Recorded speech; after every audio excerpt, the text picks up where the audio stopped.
Welcome, everyone. Welcome, everyone. Thank you for joining us. We are so glad that you are here and you have taken the time out of your busy day to join us in talking about children. So let's get started. The reason we are having this conversation is because of the 10th anniversary that's coming up for the Mahasamadhi. And we wanted to offer a little offering to Sri Mataji from our heart that can help the next generation, that can make a connection with the children growing up in Sahaj now, to connect with her, that so many of us have been privileged to spend time with her. So that's really where the desire came from. It was a collective desire, and here we are. And so many of you registered, which tells us that it resonates with you. So who is this session for? It's for parents, yogi parents who have young children, birth to 8 years, because developmentally the conversation changes when the children are older. So for this conversation, we are focusing on birth to 8. And this is not a seeker conversation, so that's why we were very particular when we shared the information that is only for yogis. So if you would keep the link just for yogis, we would appreciate that. And I wish we were together. I wish that we were face to face, and it would have been so lovely to spend time together. But we are grateful for the Zoom platform, and we're grateful for the ether element, which is being used to connect us all right now. So we can pretend we are together in some seminar and we're having this conversation.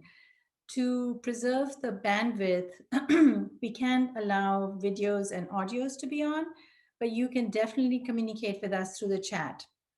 In fact, we would love to communicate with you. So in the chat, feel free to ask questions if it's something very specific with the age that you would like help with, or if there's a comment, if something resonates with you, please let us know. None of us are experts. We're just wanting to share, and we just wanted to create a space where we could come together and have a conversation about children. That's what this is. So please do take advantage of the chat and let us know how old your children are.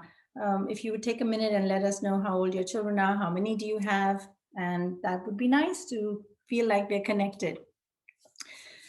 Before we go any further, I think it's really important that we say a mantra for Sri Ganesha and a small prayer to our mother. So please join me wherever you are in offering the mantra to Sri Ganesha.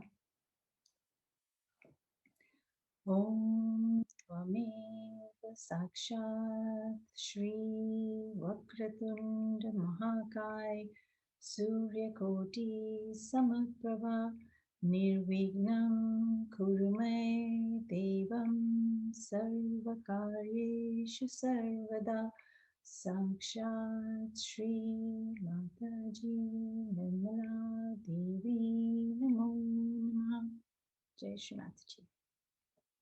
Shri Mataji, today parents have gathered at your lotus feet so that we may share and learn from each other how best to raise these realized souls that you have blessed us with.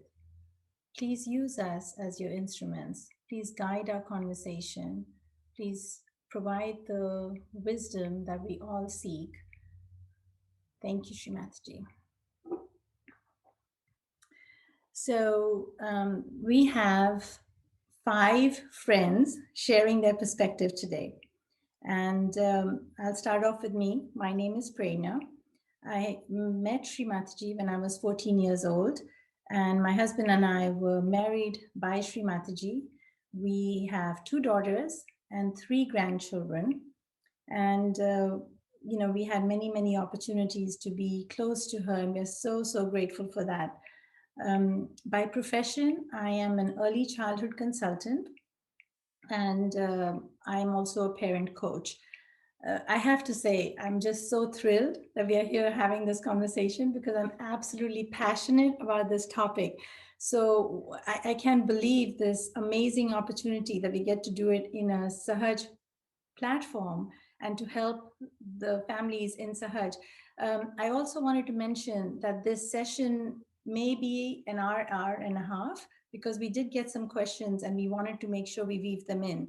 So I know the invite said 1 hour, but it may be just a little over than an hour. So just want to let you know. Also, I wanted to mention, because it's such a short time, we won't be able to get into all the depth that we would like to.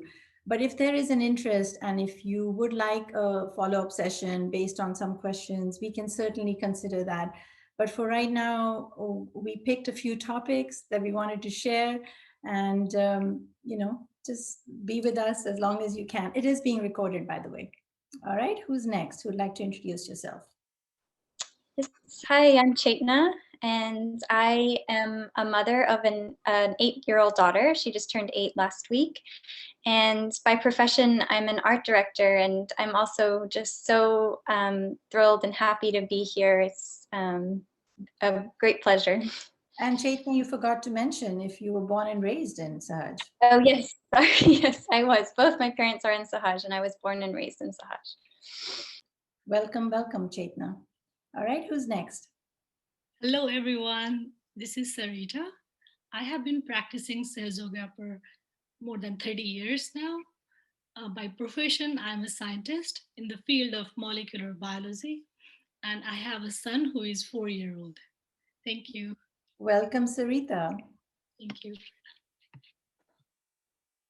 Hi, everybody. I'm Alex. I was born in Sahaj Yoga. I have 2 children. One is 2.5. The other one is 8-month-old. And I work in the financial sector. Who's next? Welcome, Alex. Hello, everyone. My name is Gunjan, and I have been practicing Sahaja Yoga for 20 plus years now. I was married in Sahaja Yoga before Shrimati in 2010. I have 2 children. One is 8-year-old, he's a boy, and I have a 1-year-old daughter. By profession, I'm internal medicine physician as well, and it's a blessing to be here with everybody. Thank you. Welcome, Gunjan. All right, let's get started. Can everybody see my screen okay? Yes. We can see your screen, but maybe, Gunjan, you should come closer to the microphone. Okay, good. Thank you. Your participant list is making the screen a little bit black on the side. Okay, how do we fix that? Maybe Ashish Bhaiya can help us. How do I fix that? I'm not sure how to do. See, the tech stuff is not my space. So I'm hoping that some brother is going to help me right now. All right, I'm going to carry on, and I'm going to hope that Ashish Bhaiya can help me figure out what he needs to do. Okay, so what happened to my slide that was going to tell me what was going to happen? Okay, so Chetna is going to talk to us about emotional intelligence, just a little overview of what to expect. So Chetna is going to talk to us about the importance of emotional intelligence.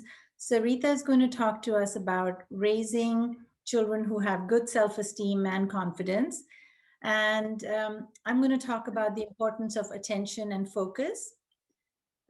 Alex is going to talk about the role the fathers play in a Sahaj lifestyle. And Gunjan is going to bring it all together at the end and talk about how to make this come to life in your family, in your homes, and how to make our little children have a connection with Srimati. So let's get going. Chaitanya, would you like to take it from here? Yes. So we're starting with emotional intelligence. Shimaji spoke a lot. One second, somebody raised a hand, and I'm not sure if somebody could take care of it in the chat. So we have several co-hosts. I just wanted to point that out. If somebody raise a hand, if you can take care of it in the chat, we'll carry on. Sorry, Chaitanya. Go for it. So Shimaji spoke a lot about emotional intelligence. And here in the quotes shown here, you can see how much she stresses not only how important it is for us as adults to imbibe these qualities, but how to instill them in our children as well. And she spoke about how without emotional intelligence, our society and relationships cannot improve. so on the next slide, we'll talk about how this comes to life in the family. So what is emotional intelligence? Emotional intelligence is the ability to understand, use, and manage your own emotions in positive ways to relieve stress, communicate effectively, empathize with others, and overcome challenges. And what I have found, and what is true for children, is that parenting becomes so much easier when children can express their emotions effectively. And for me personally, it was very important to instill emotional intelligence in my daughter, because when I first found out I was having a girl, my mind jumped straight to teenage years, and I was just worried about that phase in her life. And I wanted to lay the foundation to have a very open and understanding relationship where she has no fear expressing what she's feeling, no matter how big the emotions are. And that's because when we feel safe enough to talk about our emotions, we can work through them. And I want to do this while she's young and supply her with the tools that she needs as she gets older. We are very intentional about listening to her and understanding how she feels. So what we do is every evening, after we've read books and we're laying in bed, we have a conversation, and it's we'll talk about the day, and we'll talk about the highlights of the day, and we'll also talk about challenges in the day. And what this looks like is an example of that conversation would be, Ava, you know, I saw you picking up your clothes today, and that was just, you know, I like seeing you take care of the house, or I feel so loved when you hold my hand. And she will do the same for me, and she will say, you know, that dinner you made was so good, and I really enjoyed it. And so it's No, I have to recognize, Chaitna, that doing it so naturally in a casual way, you're planting the seed for her to recognize when she's appreciated, and the same for you. Yes, absolutely. And it helps deepen our relationship, because we're learning how each other feels loved, and how to fill each other's buckets, or how to just create love for each other. And when we're talking about challenges in the day, I'm sure many of you have experienced the not listening. And so that can also be a conversation that's during this time when it's calm and it feels safe and it's loving. And an example of that, how that conversation could go, is, you know, when you're not listening to me, it makes me feel disrespected. It hurts my heart when you don't listen to me. And I know that you're a loving child. I know you're a loving person, and I know you don't want to disrespect me. But that's what it makes me feel like when you do that. I like And I like how you recognize that wants to genuinely listen, and you're trusting that she genuinely wants to do the right thing, that you're going in with a positive attitude. Yeah. And I think all children want to please their parents. I think that's innate within them. And so showing them and teaching them and guiding them in these safe environments is very beneficial. And I see, you know, if she's not listening, she can remember, oh, we talked about this. This makes my mommy feel, you know, not happy or not loved. And so it makes sense to them, instead of just repeating, are you listening? Why are you not listening? It gives them some context. So these conversations are not heavy or deep, or can be deep, but they're not very long or heavy. It's just, you know, a light conversation. But during this time, guidance can be provided. And so this is something that has worked for us, and that I look forward to. So next, why do we want emotionally intelligent, which is what we spoke about, is just that when they can talk about their emotions, they become easier to parent, because they can explain how they're feeling. Does that apply for sons and boys as well as daughters? You mentioned you have a Absolutely, daughter. yes. Yeah, absolutely. Yes, I think, you know, it's just communication. It's being able to express how you're feeling, and that's everyone needs these skills. So the last point is how can we instill these emotional intelligence in children? And so the first way is labeling, and labeling can start as young as infants. And what you're doing is you're giving them the vocabulary to express themselves. So what you do is you label the emotion and intent and describe the behavior.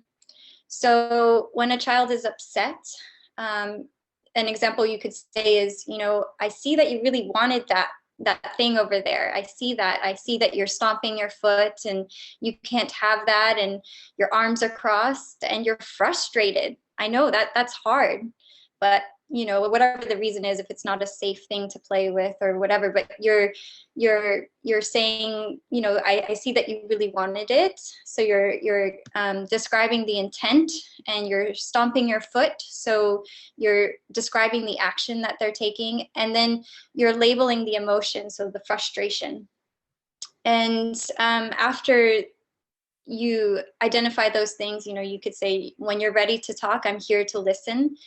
And it's so important for the parent in these high emotional moments to remain very calm. You want to be the balanced, safe place. They want to know that when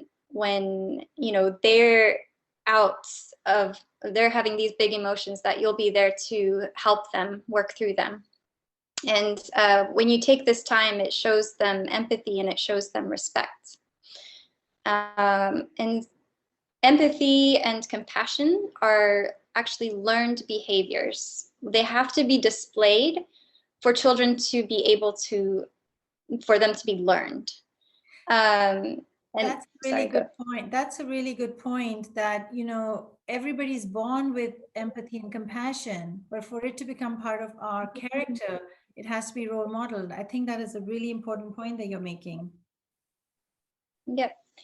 And so something that we do at home is at dinner time, when everyone's eating together at the table, we will go around the table and Ava will ask each of us how our day was. And we'll ask her how her day is. This is just something that we've done from when she could start speaking.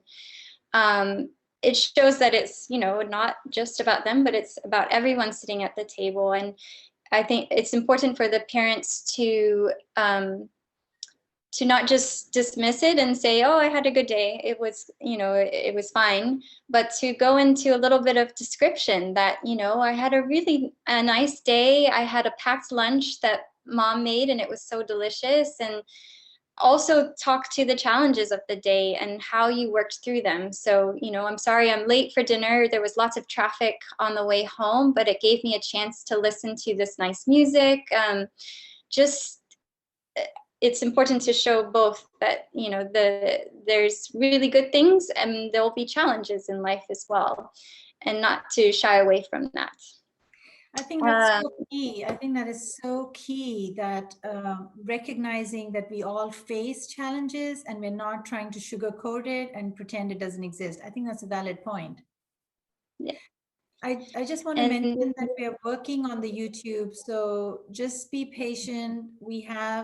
I know we've reached capacity for Zoom right now. We're at 100 and we've reached capacity. And so we are trying our best to do it on YouTube, but I just want to reassure everybody, it is recorded. These are just the tech challenges we face, right? We roll with it, we're flexible, but this is what's happening. So I just want to make sure everybody knows. Yep. So I have seen that, now empathy and compassion are so a part of Ava's DNA. I mean, she notices it more than me now. The other day we were at the grocery store and I was putting away the groceries and someone came to help us with the cart, and she looked at me and she said, that was so kind of him to do that, and so taking time to notice when people are being empathetic and being compassionate and making note of it is so good. And then lastly, to use empathetic language. So for example, a simple phrase could be easily reworded but have much different meaning. So for instance, a child is playing on the playground and falls down and hurts themselves. The automatic response could just be, oh, you're fine, you're okay, just stand up, brush it off, you're fine. And what we're doing is we're just speaking for them. And instead of saying, you're okay, you could say, are you okay? And just rephrasing it, it shows much more empathy and that what they feel matters. And so that they're, able to talk about how they're feeling no matter what. Awesome. That is such good advice. Thank you so, so much. All right. I think we have Sarita next. So hang on one second. And Sarita is going to talk about, I have to make sure that she's in the spotlight now. And so Sarita is going to talk to us about how to instill self-esteem, self-respect, and confidence in young children. So please do let us know, Sarita, how do we do this? Thank you, Prerna. Hello, everyone, once again. Yeah, these are the things that I experienced with my kid. So I'm not expert, but I'm just sharing my experience that worked with my kid. So being a just single kid and the parents for the first time, we were trying to learn how the thing works. And we noticed that the most important thing we do to our kids is we should always respect them. We treat them with respect, yeah, and if we should never scold them in front of anyone, and it just makes them feel so embarrassed, and they are, yeah. Yes, I agree. I think that is such an important point, that when we don't respect them, we scold them in front of other people. Yes, please continue. If we have to correct them, then we have to talk to them privately. We have to understand what's bothering them. And just like for my kid, when we have a friends over or something, he used to feel so disturbed and cry, and I could not understand.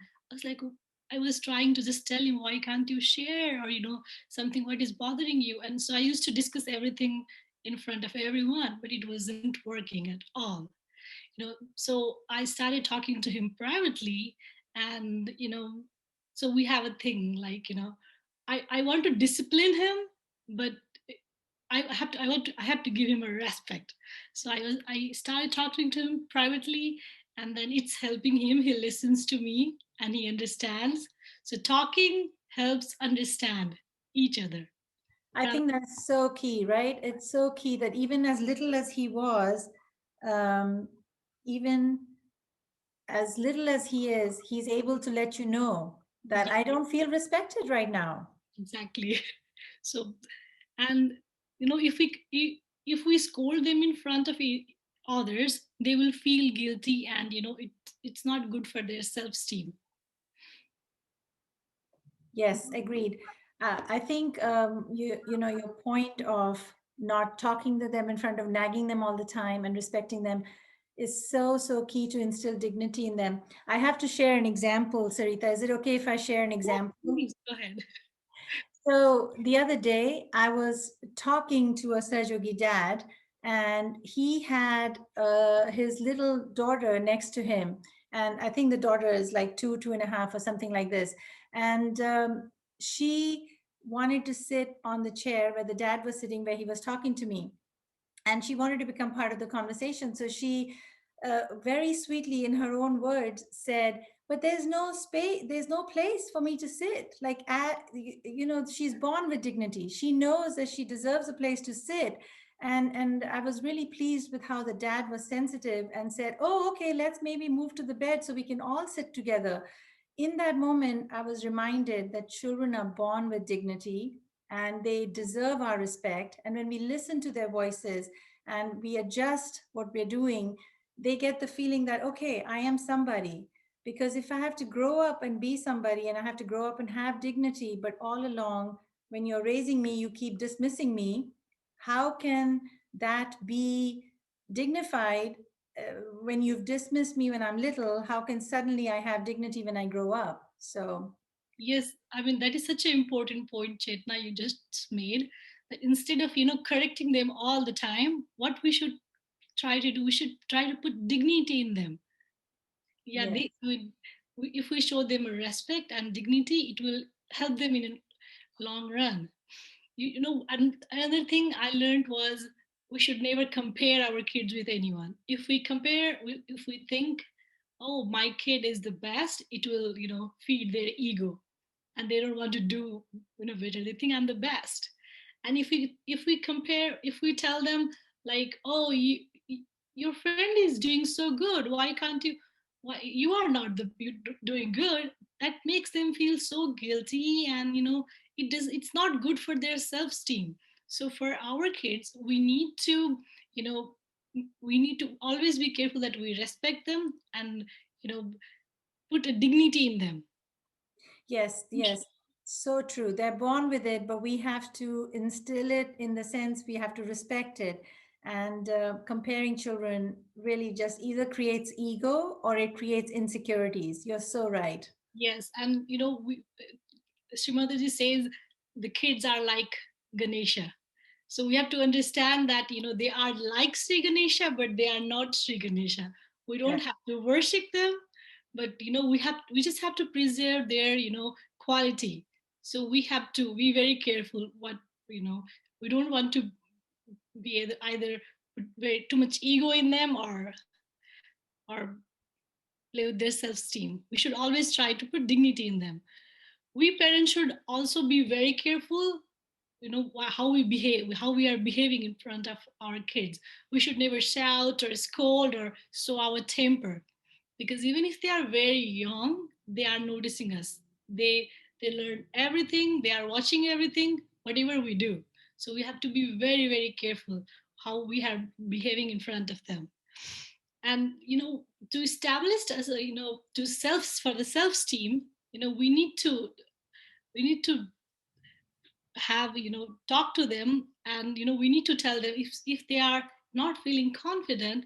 We have to tell them, oh, you can do it, and you have to keep trying, and that will help them have a growth mindset, and they will feel confident. Rather than saying, oh, you are not good for anything, or scolding and correcting them all the time, we should give we should t- we should try to instill self-esteem in them. We should I talk think, to them with respect also. I think that is such a valuable point. And as Serjogi has realized children, I think it's just so key that we do that for our children. Um, And for the respect part, we should always we should we should let them know the importance of the self-respect, because I have my parents in the other country, and when they call over, I have to teach my son, oh, why don't you greet them, why don't you talk to them with respect. And he told me, why, mama? Because we think we never treated him with respect, like greet him and everything. So he's like, what is special? He didn't, and I didn't have answer for that. what did you do if you didn't have an answer? So I didn't have any answer. So what I have to do is, like, I have to start treating him with respect, Mhm. so he learns that this is natural. It comes in his nature, and I don't have to remind him to greet, or to talk to anyone with respect. We talk to him with respect, and he does that to everyone. And it's so key that you decided that you didn't want to, dismiss his his communication. You didn't dismiss it. You allowed for him to express that I don't understand. He was just curious. Yes. Yeah, I mean, that came to me, thank you. And for to correct our child, we have, like, for me and my son, he was so young, he doesn't understand what's going on with him. So whenever he's like disturbed, we have, like, thing. So I want to discipline him, but I don't want to punish him. So if I told him, like, if you feel very upset or anything, we have to talk. But he comes and give me a hug, and then he settles down. So I'm disciplining him, but I'm disciplining him with love. So Srimata is always very particular about that. We should always give love to our kids. We should not always choose the punishment way, which is easy, but it not always works. I think that's it, right? It's easy. Sometimes it's easy to be very strict with the children, but it's not the right way to, and they have to know it's coming from a place of love. They have to know that, it's coming from a place of love, and that you really do love them. Yes, and we have to treat them with respect and instill their mind that they are very special children, that they are children who have to change the world. They have come on this earth for a very great purpose. That's why they have to be brought up like that, very specially, with a self-respect. Yes, The agreed. discipline also comes with the children when they understand that they are special, just like all the Sahaja kids. So let's all try to instill sense of self-respect in them. When they are young, it will help them when they grow up, because we lay the foundation now. Wonderful. So there was a beautiful quote that you had of Srimataji. Yeah, thank you, Prerna. Okay, so we're talking about so many things, but if we remember these three mantras as a parents, and if we can make these understand to our kid, that that's that's most important thing. In emotions, you should be bubbling with joy. In emotions, we should be thoughtless, and in action, we should be surrendered. By Srimataji. Thank you, everyone. All right. So thank you so much. Thank you so much, Sarita, for reminding us how we can remember Srimataji's words, just the three mantras, right? So the early years, I think majority of us know this, that the early years from birth to 8 are foundational years. They lay the brain work, 80% of it, for the rest of the brain, for the rest of the life. So this means for language development, for physical development, for social emotional development, for mental development, and also spiritual development. If we want our children to have these qualities, we have to lay the foundation from birth to 5. There's no upgrade your brain, there's no swap your brain. The foundation we lay is the foundation they'll have for the rest of their life. So I want to remind all parents, this is probably the most important job that you will do. This is probably the most important responsibility that we have been given, to nurture realized souls who can make Srimataji proud. Really, that's what this is, right? That the next generation, her legacy continues and her work continues and her message continues. So lay the foundation now so that they can grow up to be the instruments of the divine. And Srimataji has talked a lot about attention. There are so many talks. If you just Google Srimataji's talks on attention and focus, you will notice that she spent a lot of time telling us to pay attention to our attention. And this is a nice quote that I like. It is your attention that has to come up and has to grow. If that is the case, then we should instill it properly in our children so they have a settled attention. So it's not fragmented attention. I had mentioned to you earlier that I'm a parent coach, and so many families ask me this question. My child is so hyper. My child can't sit still. My child is so distracted. What can I do and how can I help the focus? So we all know that it starts with the liver, right? And liver really shows up in our behavior. When, as parents, we are liverish, we're very reactive. We are snappy, we're irritated, we're frustrated, we are very quick with our comeback, right? That's very liverish behavior. When a child is liverish, then they become hyperactive. And there are many, many practical strategies from an early age that you can help to settle their attention. And one of the things, and there's many practical games that you can play. One of the things that, well, if somebody's interested in the practical games, we'll put a resource in the chat, and you will have resource with children's songs, children's meditation techniques, settling the attention. We're going to share all those resources with you. The other thing that is really important to talk about from an early age is introduction to this word, Mr. Ego. Right from 3 years old, they can understand Mr. Ego. So when they don't listen, when they push back, when they're being, when they're displaying a behavior that is something that you want to correct, you can talk about Mr. Ego. When Mr. Ego shows up, you don't listen. When Mr. Ego comes up, you are fighting. When Mr. Ego comes up, then you're not being the kind, caring person that I know you are. Also teaching them how to tap on Mr. Ego and say, Mr. Ego, go away. Srimati has talked about it so much. The bigger thing that right now affects our attention is devices. Really young kids are being given a device, a phone, a tablet, or something. And I have to tell you that that can actually damage the brain. It's not just filling in the time. I've seen children in strollers with a device. I've seen children in car seats with a device. I've seen children, on dinner tables with a device. We've all seen them in the restaurants. And it's not good for their attention. It actually will be quite harmful for their attention. So if you just need a few minutes, like 5-10 minutes to catch up some work, and you need them to watch something, that is different. But what I'm talking about is a lot, like having a device as a babysitter.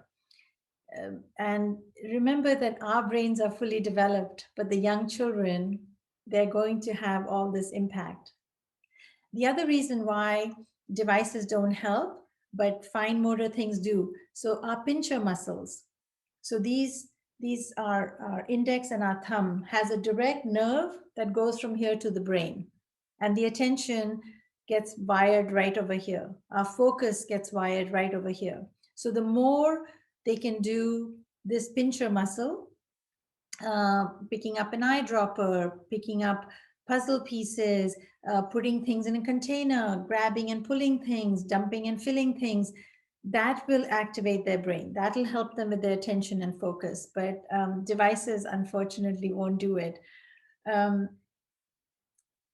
There's so many treatments for right side and liver. And the one that I wanted to talk about was age appropriate. So foot soak, we know, cools down the liver. Foot soak, we know, cools down the right side.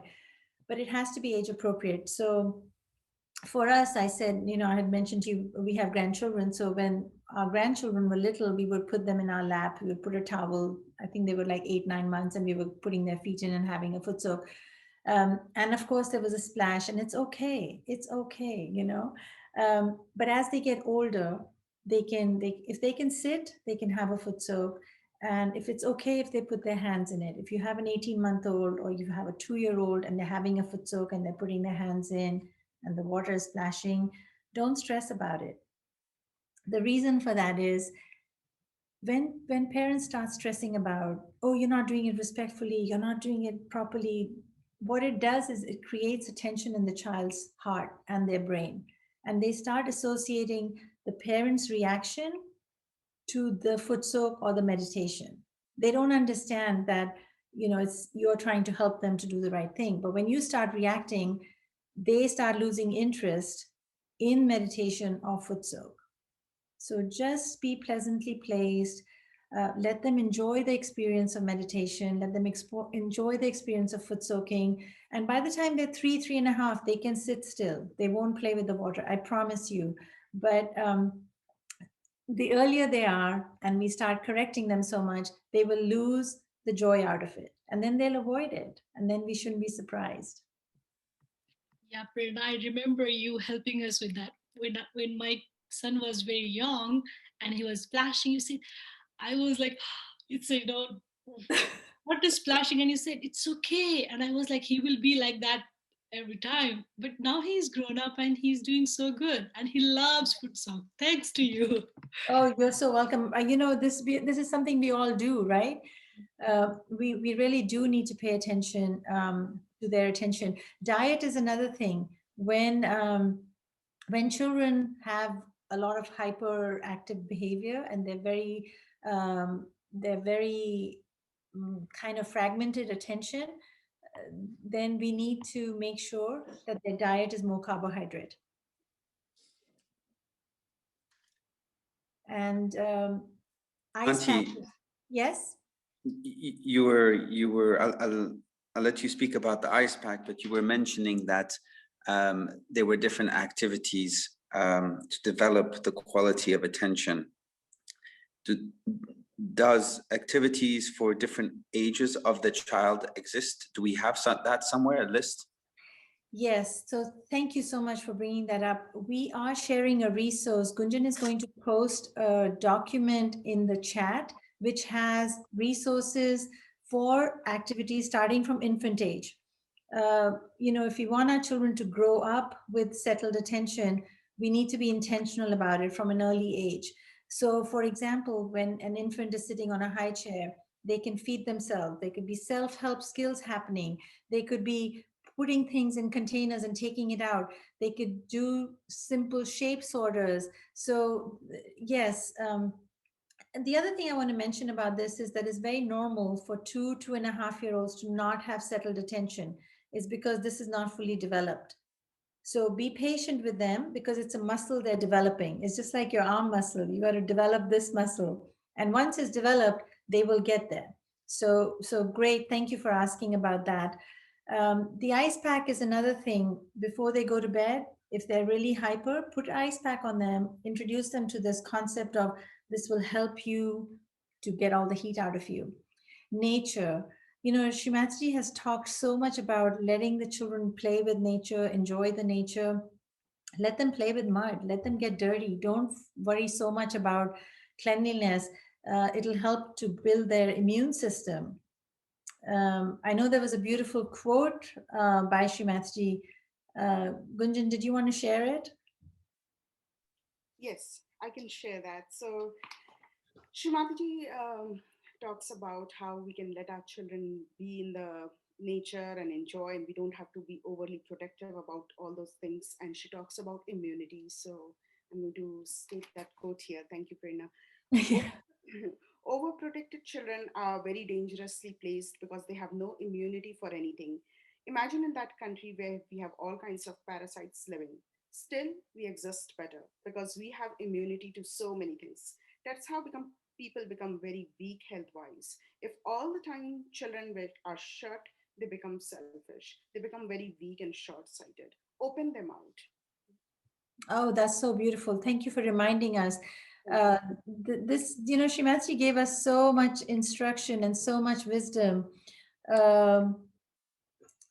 Okay, so Chaitna, you said there was a question. Do you want to bring it up? Is this the right time? Is it relevant here? Or okay, go for it. Yeah. Sorry, the question is it possible to disengage from screen time and revert the damage that has been done? Okay, awesome question. So here's the good news. The brain is very flexible and pliable. And so it's never done till it's done.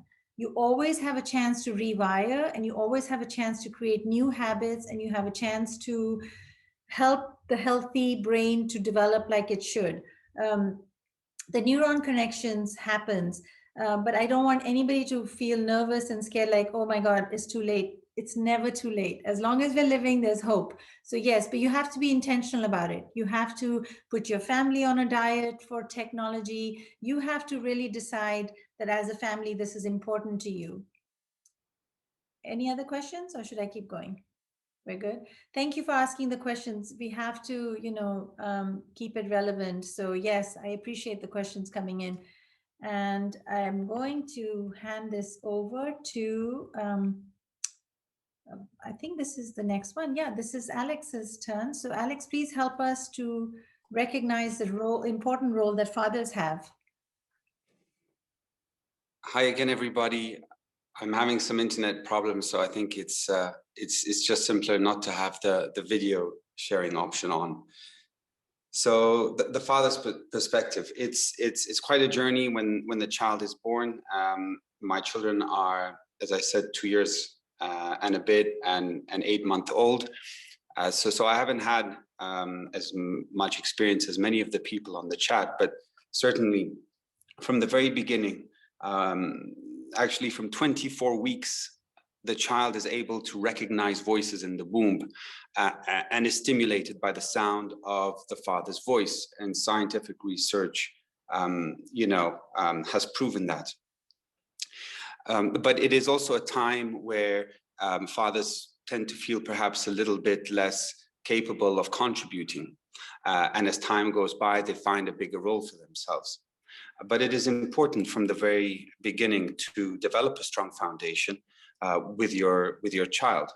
And there is all types of different family setups. Sometimes both parents work, sometimes only one parent works. But the child will always have its own routine.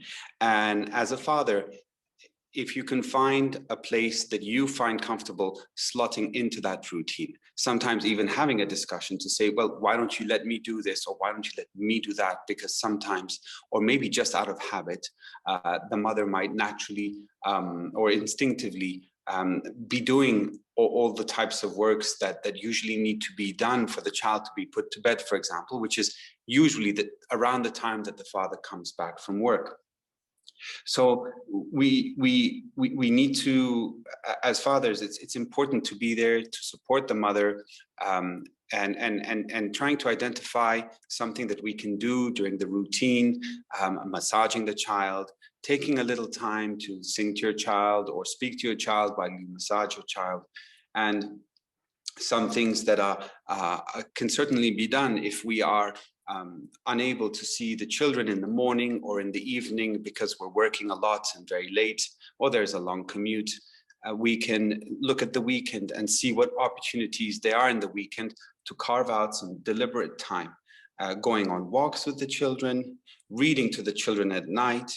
And even if it's not possible, to do that often, at least to identify one night within the week to say, whatever happens on this day of the week, I'm going to come home early to read to my child. Or, there's an opportunity, I can leave a bit earlier and do work at home. I certainly noticed with COVID and working from home that my relationship with my daughter became more open. Before that, I was working late at night and I was working in the mornings, and so I wouldn't have much time to spend with her. And so on Saturday, we would run around to do the different errands, and Sunday, when I would have time, I would see that it would take a little time for her to get used to playing with me because she didn't see me for the whole week.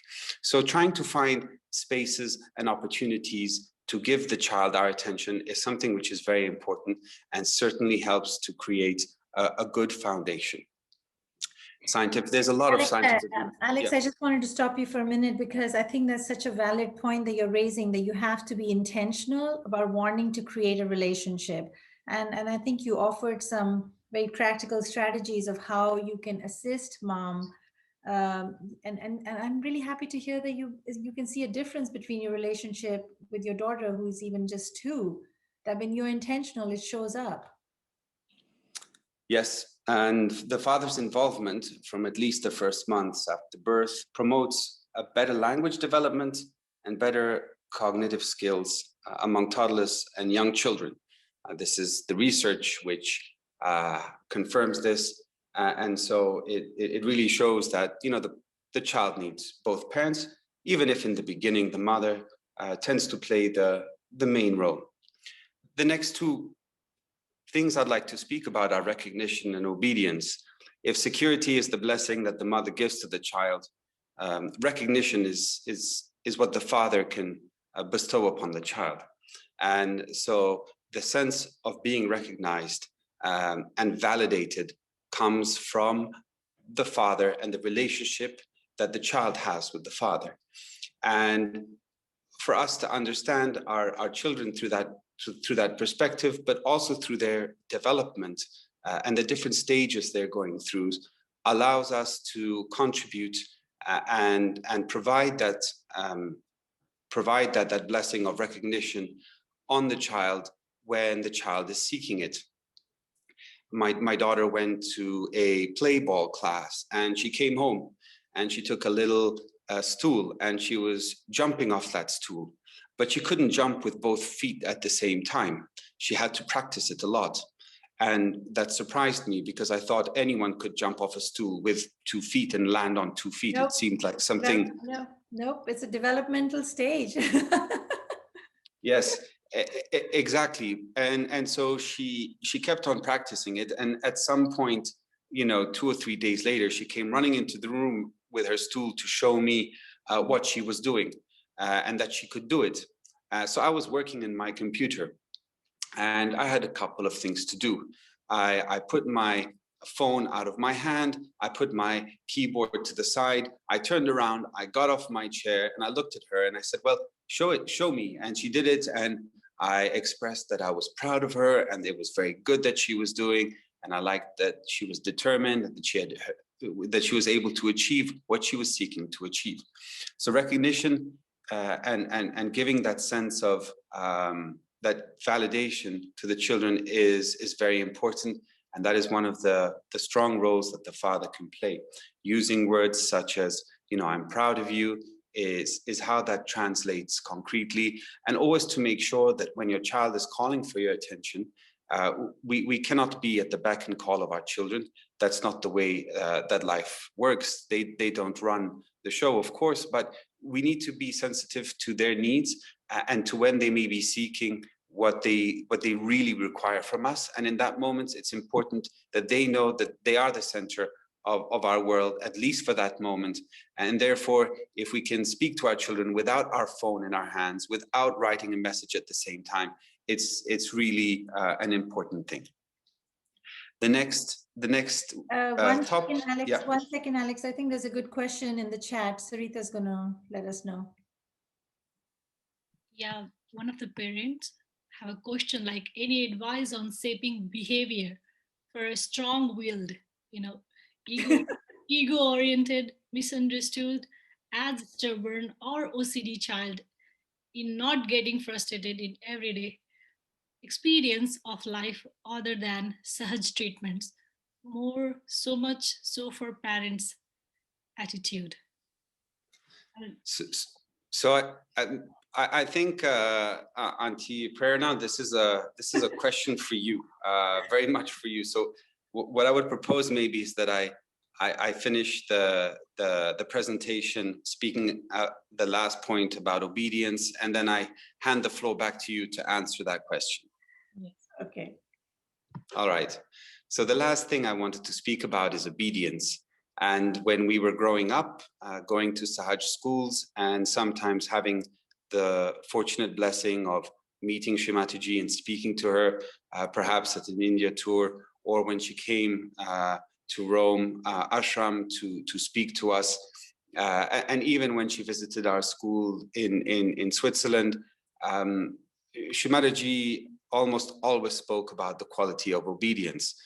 There is a famous Sahajogi bhajan for young children, and it speaks about the qualities of Sri Ganesha, chastity, purity, innocence, and spontaneity, but forgets actually the most important one, which is obedience, because that is the quality that distinguishes Sri Ganesha from all the other gods in the world. His steadfast obedience to Shrimati. And so what role can we play there? So the father can play a very positive role in supporting the authority of the mother, in helping her to create the environment at home where the child has boundaries, which gives it a sense of what it can and can't do and what it should do. Obedience doesn't mean that your child dances to your tune with every little snap of your fingers, but it's more a spontaneous quality where the child is able to recognize as almost instinctively the wisdom in what is being said. You know, please put away your toys, you need to eat and then go to bed. So the child understands that the time is coming for the end of the day and it needs to pack up, put its things away. So when I speak to my daughter and I see that she's not really listening, or she has a plan and she doesn't want to change what she's doing, so I'll try to ask her to listen, because we know that listen is a word she understands, obey isn't. So I try to explain to her, you have to listen to what mommy says, you have to listen to what daddy says. And I found that it's been extremely effective during the times when I'm less at home, because you know, our children are used to hearing their mother's voice all the time. But when I come back from work and I say a couple of words to her, there's an immediate reaction, an immediate response. However, I've seen that on those days when I'm alone at home, that kind of novelty effect wears off, and I have to insist a little bit more. But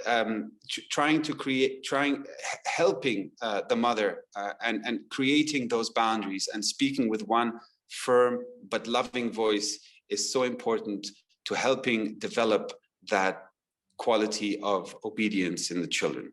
And that's all for me today. All right, thank you. That was really awesome. I liked how you emphasized that Sri Ganesha's obedience quality makes him stand out amongst everybody else. And then you clarified that. Thank you so much, Alex. That was super helpful. So yes, I will take the question that came in my, actually this was very well timed. So this is like the universe guiding this conversation. I was going to talk about that in just a minute anyway. But without knowing details of how old the child is, the mom or dad who put it in the question in the chat, I'm just going to speak in big overview approach. And if you need individual help, please feel free to contact me and we can take it further from there. So one of the things that we need to remember when we're raising young children is that we have to be in balance. We can't fix the children unless we are in balance. It really starts with us being in balance and being aware when we're off balance. One of the things that we did really early on with our grandchildren was to introduce them to the Kundalini.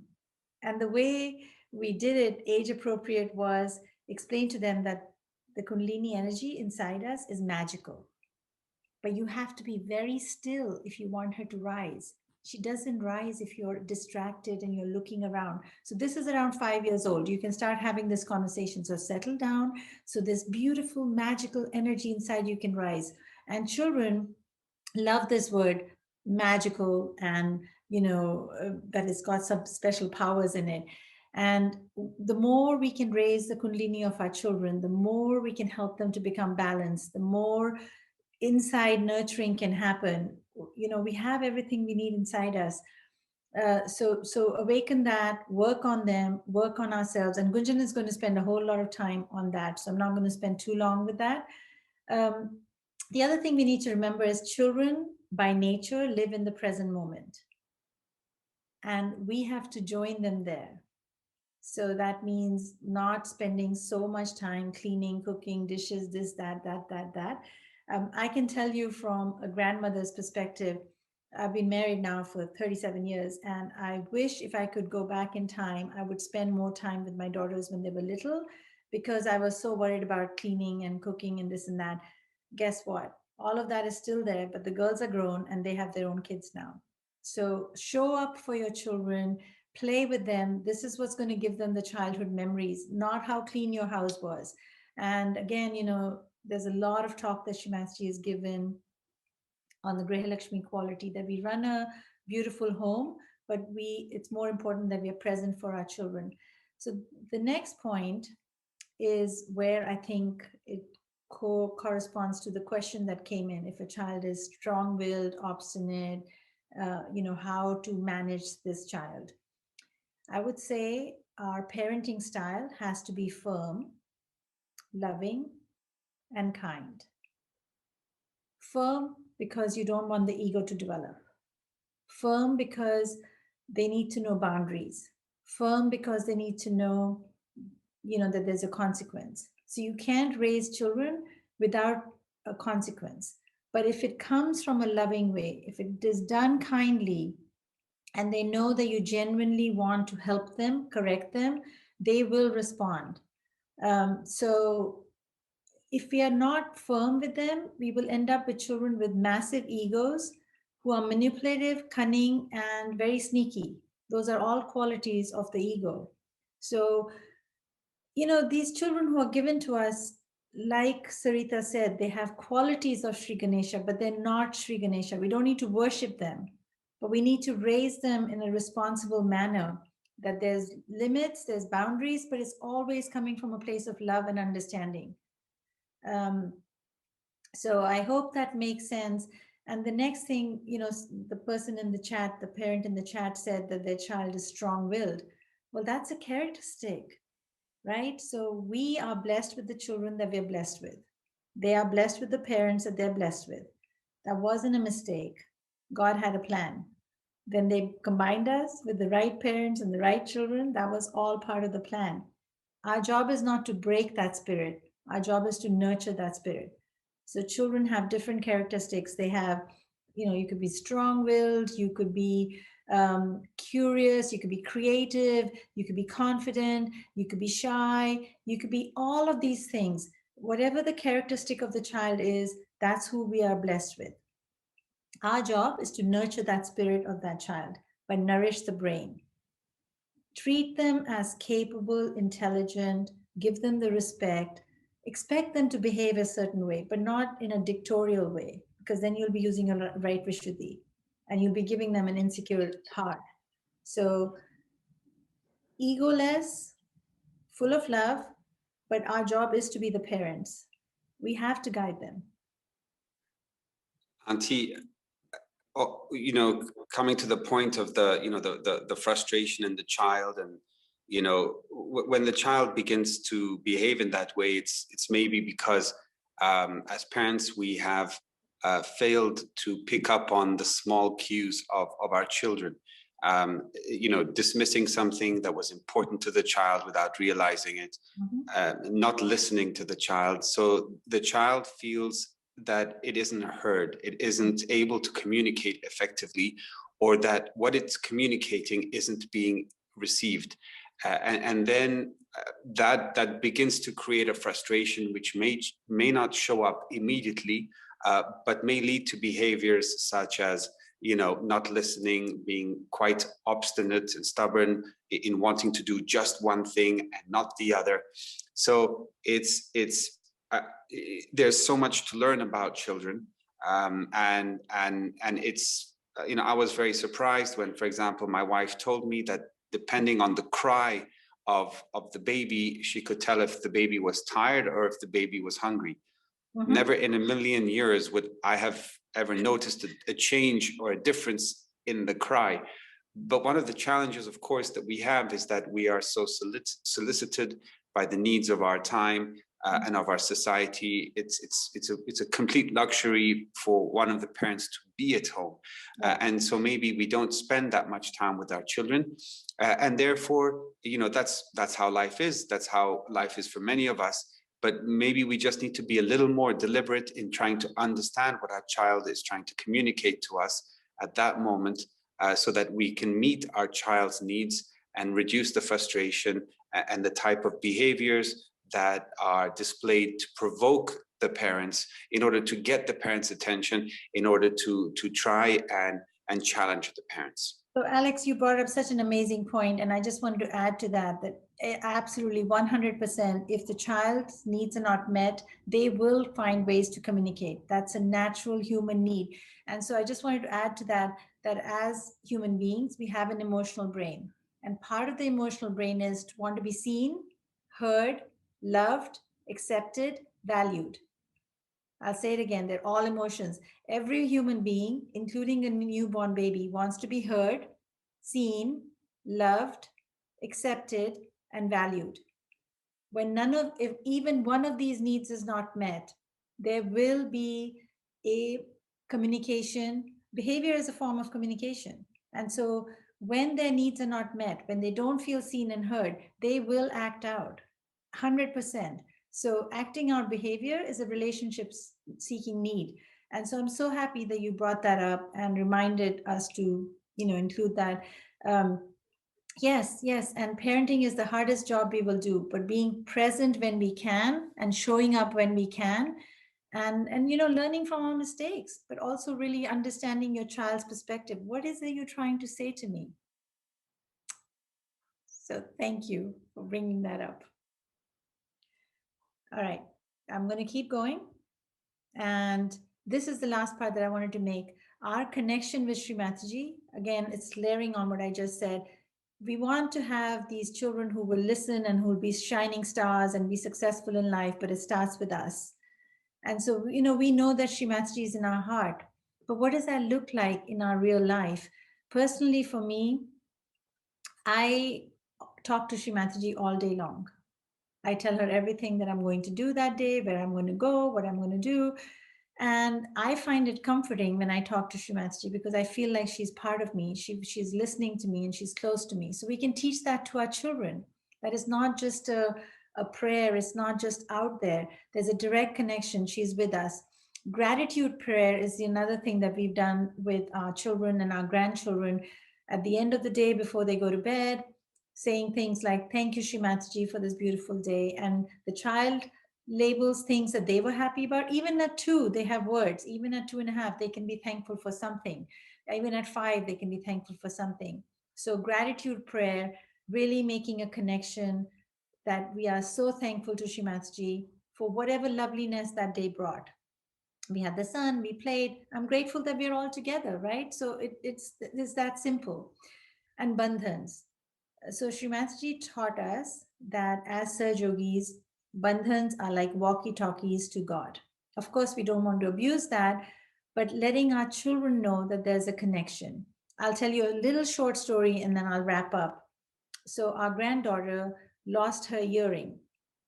And so we were giving her bandhans, giving the earring a bandhan that we really wanted to find this earring because she was really sad because her granddad had given it to her and she didn't want to lose it.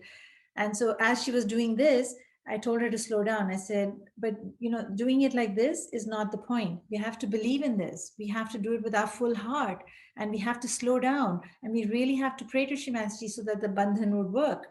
And luckily, we found the earring.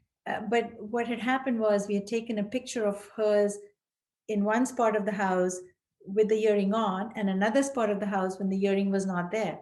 And she made the connection herself. She was 7 at the time. She made the connection herself and she said, "Oh, I know how bandhans work. They show us what to do next. They point us in the right direction." That was her understanding that, this thing is powerful, that it shows us, it guides us, but we still have to do our part. So I just wanted to mention that and hand it over to Gunjan now. Thank you, Prerna. That story was really lovely. I remember that when it had happened and you had mentioned to me, and it's such a sweet story and sweet Eva. That is so cute. She found her earrings. She realized the importance of Bandhan. So hello everyone, and I'm going to talk about a little bit about Sahaj lifestyle and Sahaj children. That is a topic I chose because it's one of my favorite topics. And as I mentioned, I'm mother of 2. I have an 8-year-old son. I have a 1-year-old daughter. She's little. And to establish this lifestyle, the guidelines that Shrimataji has laid for us, by the grace of Shrimataji, we have been given Sahaji children. They're beautiful children, and it becomes our utmost responsibility to raise them to the level, to the standard that Shrimataji wants these little angels to come to, to imbibe Sahaj values. And how do we do that in day-to-day routine? This is one of the topics that I'm going to talk about. And many of us have been doing all these practices, but just reinforcing and learning from each other and each other's experiences of how we can inculcate that Sahaj routine. One of the challenges that in modern times people are facing, and especially parents, and even as Sahaj Yogi parents, what I feel like both the parents are working and we have too many things going on. And on top of that, the lockdown was very hectic because we were all stuck home. We were working from home and the schools were online, and we all faced the challenge, 2020 challenge that I call it. And we're still not over yet. To keep the Sahaj lifestyle, keep the balance in these pandemic times, in these special times, and maintain the vibrations of the house and raise our kids in Sahaj manners. So going forward in that, first thing that I'm going to talk about is developing a Sahaj routine, the routine that we want our kids to have. And it starts from early morning, like how do they get up in the morning? What are the things that they can do? And these are not hard. Actually, these are little things. And once it comes to their routine, they can do it on their own. So it doesn't become like a routine, like a discipline, like this is my thing that I need to do, but it just flows like they're part of it. Sahaj becomes part of it. Our lifestyle become part of it. So it becomes really easy. So importance of taking bandhan, like as Prerna mentioned, that they need to take bandhan in the morning when they get up, or vibrating their food, and doing foot soak routine, as Prerna and even Sarita spoke about it, and not become ritualistic about it. Nothing is a ritual, but just bringing all these things in joy, in balance, that they know what they need to do. Going before Shrimati doing our day-to-day activities, but keeping aware, that is very important. The second thing that I'm going to talk is about developing vibratory awareness in these children. And that is also our responsibility as Sahajogi parents, that our children also come to that level.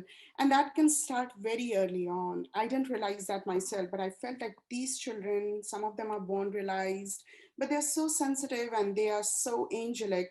They are born so pure, and we can help them in their journey towards Shrimataji, in their spiritual journeys. We can help them getting aware about their vibrations. By the age of 4 and 5, they're so aware, they can tell what is happening, what are the challenges they're facing, uh, what chakras they're catching on, and it becomes like a routine for them. Like, for example, when we sit in the evening foot soak, they themselves will say, okay, I'm facing this problem, my center heart is getting affected. I remember when the schools were in person, so when my son would come back from the school, and the schools can be challenging with the long hours, especially in Texas. When they come back, sometimes they feel they feel the heaviness, they feel the uneasiness. Things happen in the school. They absorb the vibrations, and in the evening foot soak, they can tell them, okay, this went wrong, and I'm feeling this right now in my chakras.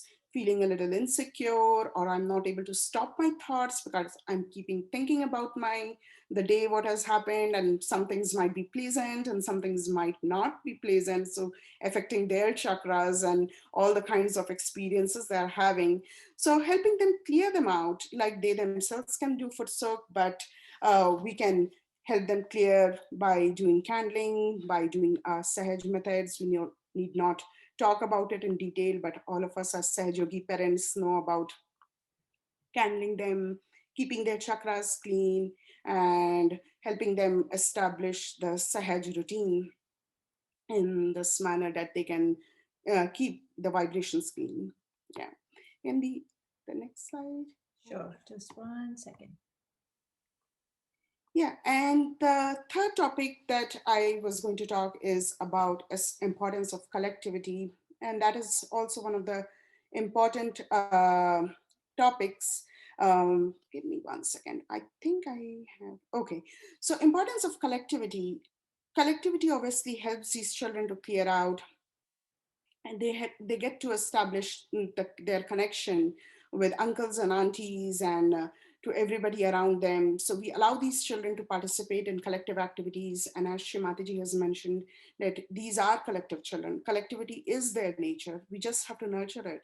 So helping them participate in pujas, in decorations, or even the community activities, the outreach activities, or whatever is happening, we can help them to take part in So, all the Sahaj activities. Gunjan, Yes. can we elaborate on some ways on how, we can get involved with community activities and how we can remain collective? Because there was a question that came in and somebody was wondering, are children's collectivity going to be damaged after the COVID because we haven't been collective during this time?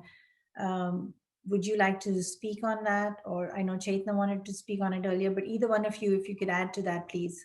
Yeah, sure. So actually, if before the COVID, I felt like it is important that we take our children to the outreach activities. That as yogis, we are involved. They can go to the fairs. They can go to the public programs. My son would accompany me to the library meetings. And when he was 5 or 6, he would can continue playing in the library play place, but they can still be part of it. So they know that we are representing Shrimati, we are involved in spreading of Sahaja Yoga work, and they get this, that it is important for this world, that everybody can feel the joy of vibrations, feel the love of Shrimati, and they get involved in that. So inculcating that in very early on, I feel like helps them because they get to understand the importance of Sahaja Yoga. As we Chaitanya, did you want to add to it as well? Yes, just in terms of the last year, just how difficult it has been for children, especially because, you know, we can make sense of it in our minds, but for them, it's very difficult to understand why we can't be together. And so some things that we've done at home is creating art for our friends and leaving it on their doorsteps, or making cookies. And I think what this does is it's not physically collective, but it's a mindset where we're still thinking of everybody else in the collective. And so showing her pictures of her friends and talking about things that they may like and what we can send them or give to them. Or, you know, Ava's a little bit older, so she's been doing FaceTime and being connected that way. But I think that it has been challenging, but there are small ways to still feel collective during this time. Oh, that was beautiful, Chetna. Thank you for bringing that. That was very nice. Yeah. So keeping them collective and keeping them involved in all the activities, and especially these times, is very important. And even though we are not physically collective, but even for the virtual programs, I feel they can still decorate the altar and prepare for the aartis and be involved in whatever activities we are doing. And the other thing that we can do, since we are not collective, but one thing that personally, and that is my favorite, that I don't know where the slide went, but the thing was talking about the family time, talking about, I think there was one slide before that. Here we go. Okay, so yes, I was looking for this one. So thank you. So talking about the simple clearing techniques advised by Shimataji, and then I will come to this, the joyful family time clearing techniques. And I know Sarita and Chetna, everybody has mentioned about um, the foot soaking. That is very important. And I see somebody asking in the chat, how early can you start the foot soaking?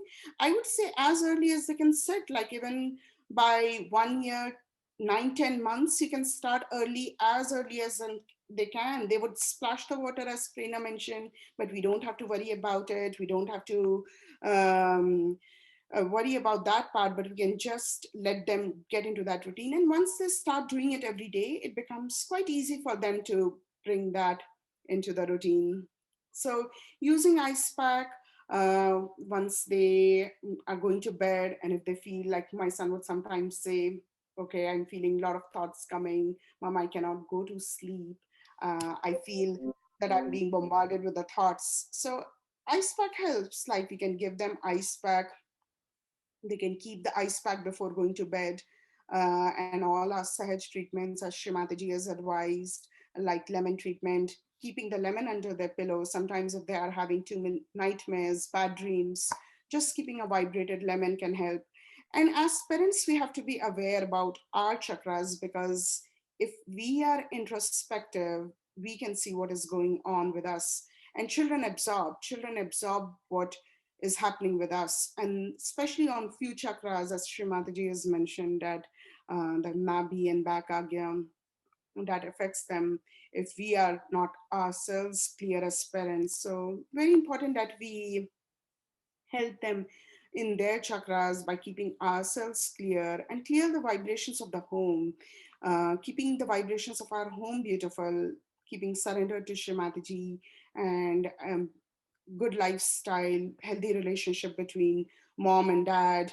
And Alex has mentioned about it as well, like a good relationship, loving relationship between parents helps the children as well. And overall, it gives a good atmosphere for the home and family as Sahaj parents for these little ones to grow into. The topic that I'm going to talk is about this developing the joyful family time, because many parents have expressed their concern that we are not getting time enough to spend to do these. We don't get time for foot soaking. We don't get time to do so many things. And the way that we have developed as a family is doing this family time, like joyful family time. So we can do it every day, that is recommended. But if we cannot do even every day, but 4 or 5 days in a week, if we can take out some time, like half an hour every evening with mom, dad, and kids before Shimataji's altar, and do all these things, little things, play some nice Sahaj songs, listen to some bhajans, put the light music, and it is very, kids enjoy listening to all the songs, and we have put that in the resources as well. And oil massage. Oil massage nurtures their nerves. It helps to settle down their attention. I think it is very important that these kids, and especially until the age of 6 years, as Shimataji has recommended, that until 6 years, they should get everyday oil massage. And I'm not going to elaborate too long on oil massage, but oil massage definitely nurtures their nerves. It helps to build vibrations. It helps to settle down. And I was seeing a few questions on the chat that they were mentioning that my child is unable to sit and play on her own. I feel these little things help, because once we develop that family time where we can get together, quieten ourselves, and soak in the vibrations, be it 15 minutes, be it 20 minutes, or half an hour. We can listen to Shimataji's talk together. We can do some clearing techniques together, channeling together, or read some nice, beautiful, sad story books that so many of our parents have. And we have those resources for the books there. So spending that, developing that habit of that kids know, okay, this is a time that we are going to spend some time together, be settled.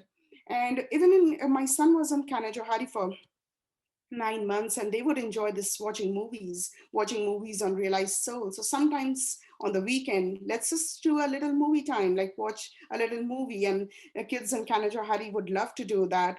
So this, developing this habit of keeping it joyful with all our knowledge and everything, and being one with Shimataji definitely helps. And I would highly encourage, and this is, I feel like my kids have been benefited by this family time that we do every evening. That's lovely, Gunjan. I can feel the joy in your voice as you share about your family time. I mean, this doesn't have to become an extra thing, right? We just weave it in our life. We just make it come to life. And so we are coming very close to our ending. But before we end, I just want to take a minute and Can you move recognize. to the next slide, Didi? Yeah. I think I have the next slide Yeah. here. Yeah. Yes. Oh, this was the one you already talked about, right? Yeah, I think the last section was left, Okay, establishing go for it. connection Yeah, to go for it. Perfect segue. I Perfect think segue. my slides went here and there. No, sorry. No worries, no worries. So the last part before we end, and we are going to end shortly since we are almost there. Okay, so I'm going to talk last part, not long, establishing connection to Shimataji. And I think all of this brings together whatever we spoke are the Sahaj values and everything that we help these children to grow into beautiful Sahajis, beautiful devoted Sahajis, and become instruments of Shimataji, who can look into the vision of Shimataji, that we can bring these values to them. And all I can say in the last, that we have to always remember, as Shimataji has mentioned, that children are taken care by divine and they belong to her, they belong to Shimataji. Always keep that in mind. And that gives us a witness state, and we do not worry about too many things, but let everything go and happen in a flow. And I would here end. Perfect. Well, that is such a good segue to end that the children don't belong to us, they belong to Shrimatji. And Alex, you were going to read us a poem to bring it all together. Yes, this is a poem by Khalil Gibran. Your children are not your children. They are the sons and daughters of life, longing for itself. They come through you, but not from you. And though they are with you, yet they belong not to you. You may give them your love, but not your thoughts, for they have their own thoughts.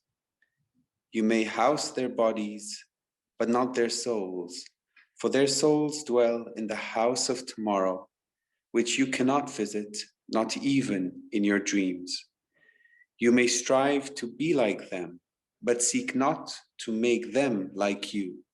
For life goes not backward, nor tarries with yesterday. You are the bows from which your children, as living arrows, are sent forth. The archer sees the mark upon the path of the infinite, and he bends you with his might, that his arrows may go swift and far. Let your bending in the archer's hand be for gladness, for even as he loves the arrow that flies, so he loves also the bow that is stable.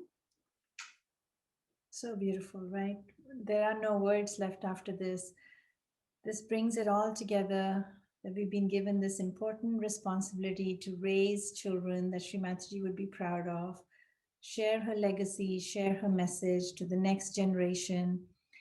I just want to apologize that we were not able to do the YouTube streaming, and I'm so sorry about that, but somehow the technology didn't work out. We have recorded it, and we'll figure out a way how to share that link for others that maybe were disappointed that they could not join. We had 388 people wanting to join today's session. And just in wrapping, if you found this helpful, if you found this informative, let us know in the chat. And if you'd like to have a follow-up, I mean, we're just all just going with the flow. We didn't have a plan to even have this one, and it happened. But if there's a desire to continue the conversation, if there's a specific topic you would like to talk about, bring it up, and we will try to do our best. If there's any questions, if anybody has any, if you want to stay a little bit, we can stay on for another 10 minutes. I know it's very late somewhere, but if you have been burning with a question for one of the friends to ask, please feel free to take advantage for the next 10 minutes. There are a few questions already in the chat. Prerna, do you want me to read? Go for it, please. Yeah, go for it. Yeah, there is one question like how to handle back talk or frustrations in child. Wants to play 24/7, wants the mother to always sit beside with full attention only on her, but mother has to take care of other work, also the baby. You know, this is a really good one because it's going back to the emotional bucket. So I don't know how many of you know about emotional bucket. I actually have a YouTube channel that is created for parents with resources, and I've put many books in the YouTube channel, and Gunjan can maybe put the link in the chat if you're interested. Some of these questions you're asking, I have spent time talking about them, and it's really hard to just do it in a surface. But emotional buckets are real. When a child is very clingy, when a child wants to sit with the mother all the time, when they need this attention a lot, is because their emotional bucket is not filled. And there are specific strategies that you can do to start filling their emotional needs.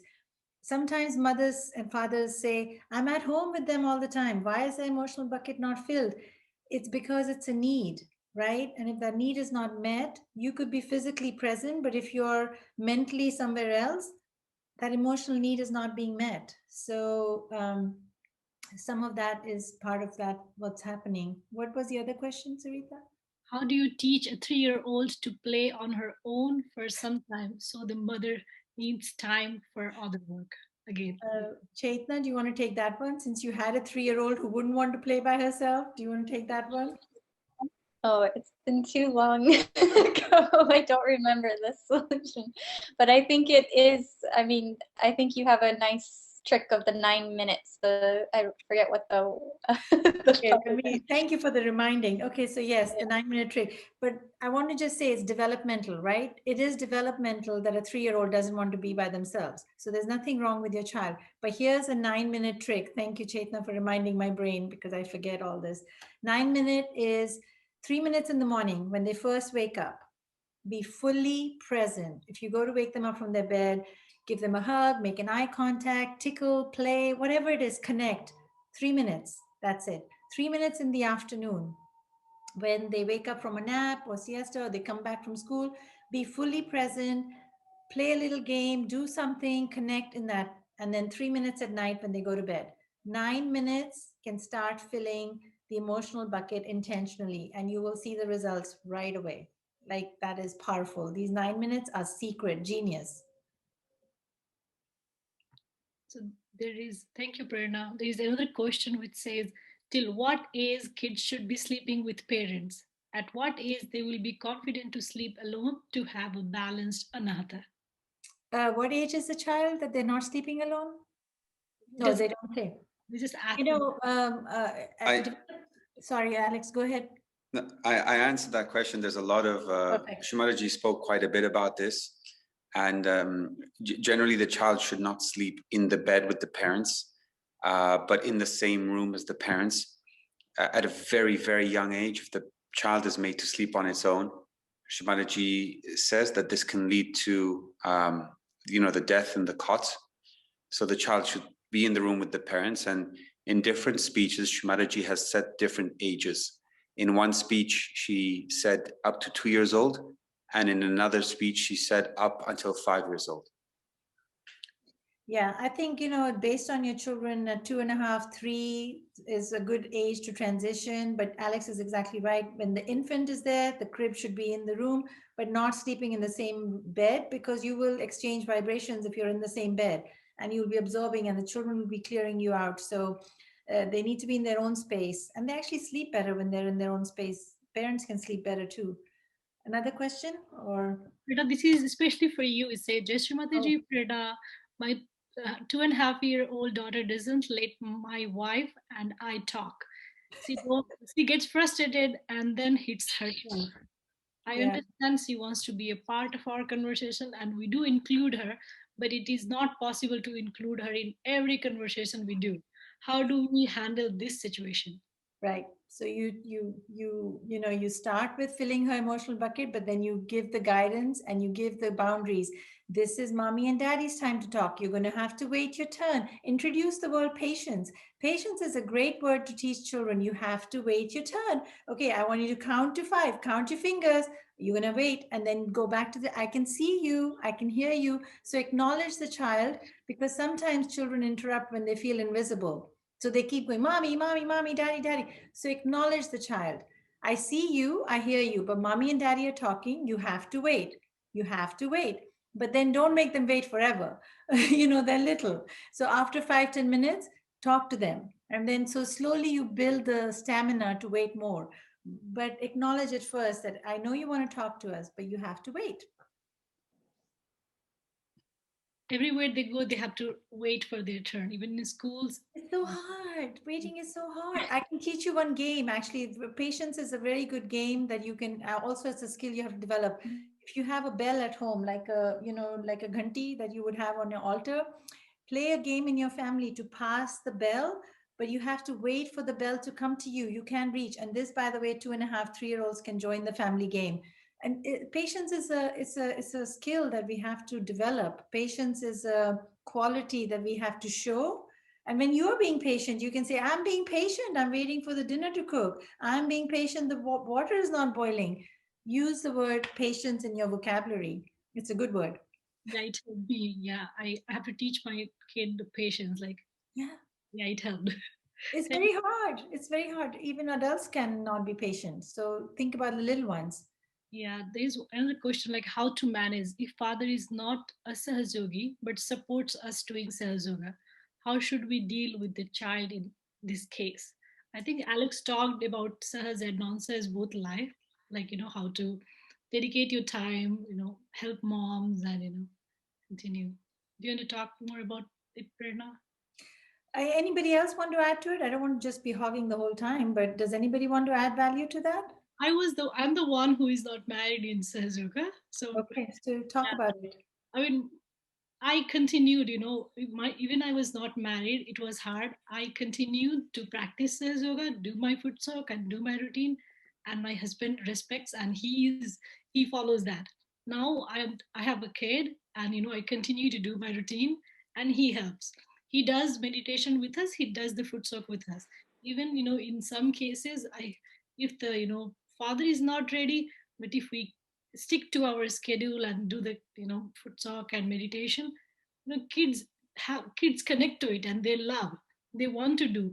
Then at that time, the father cannot say like, oh, why are you going and doing foot talk? Kids enjoys doing that. Right. He, Right. he does it.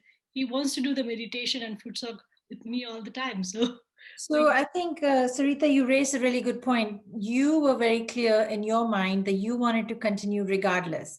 We have to recognize that vibrations exist in environments, vibrations exist in everything in the house. So if one person is not meditating and one is meditating, the other one has to work harder. But you have to be intentional and say, okay, if my child is acting out, if I'm feeling irritable and frustrated, is because of my vibrations. I got to take care of it. Um, and you have to, you said it so well, you have to want to do it, you have to have a desire that this is important to me and I'm going to continue, and the children will follow, and now your son enjoys it and he wants it. there is one other question, like I'm a working mom and has two kids, 2 and 6 years old, 2 years old and a 6 years old. It is so difficult to make both kids foot talk daily. How do others manage along with the working, cooking, feeding, etc? Gunjan, do you want to take this one? You have two children. I think that's a good point. I think again, bringing that point of Sahaj routine, so bringing them together in the evening, making it a habit. The first day will be hard, but the second day will be slightly less hard. Third day will be easier. So bringing that slowly and slowly, not pushing that too much. But once it is in their routine, and the other thing that we can do is put some nice songs so that foot soak is joyful. Like they can watch some songs, we can put that in a laptop or in the TV in front. So while doing foot soak, in initial few days, they can watch some nice sad songs, and we have put that resources. So making it a habit, slow and steady, it does help. With two kids, I know it can be hard, definitely. So I wanted to add that in Dallas and also in America, different centers are offering kids meditations. So maybe join one of those meditations. I know for Dallas, we offer it on Saturday mornings. And like Gunjan said, we're having some story about some deity, we're having some music, and it becomes joyful. And so I know we can't share all the resources, the meditations that are happening in America, because the chats keep changing and the links keep changing.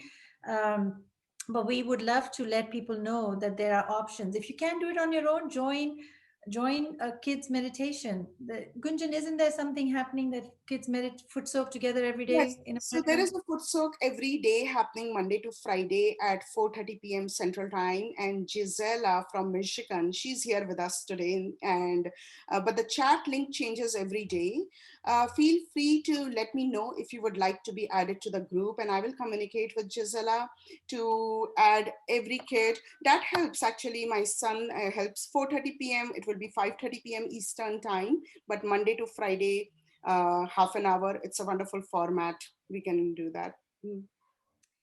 We're getting really close to late because some people it's very, very late at night. So I think we have to wrap it up here. But if you have a desire for continuing this conversation, let us know what topic you would like to talk. And what did you think about today? Did you like it? Did it resonate with you? Did you learn something new for your family? So here we are. I think it's time to say thank you for joining. And we are grateful that you took the time for your children and your families. And we wish everyone the best foundation of Sahaja Yoga that we can give our children, and sending the good wishes to all the families and all the children. You can do it. Keep going. Do the other presenters want to say bye, thank you, something? Yes, thank you so much. Yeah, Thank thank you, everybody. Thank you, everybody. Bye-bye. Thank you.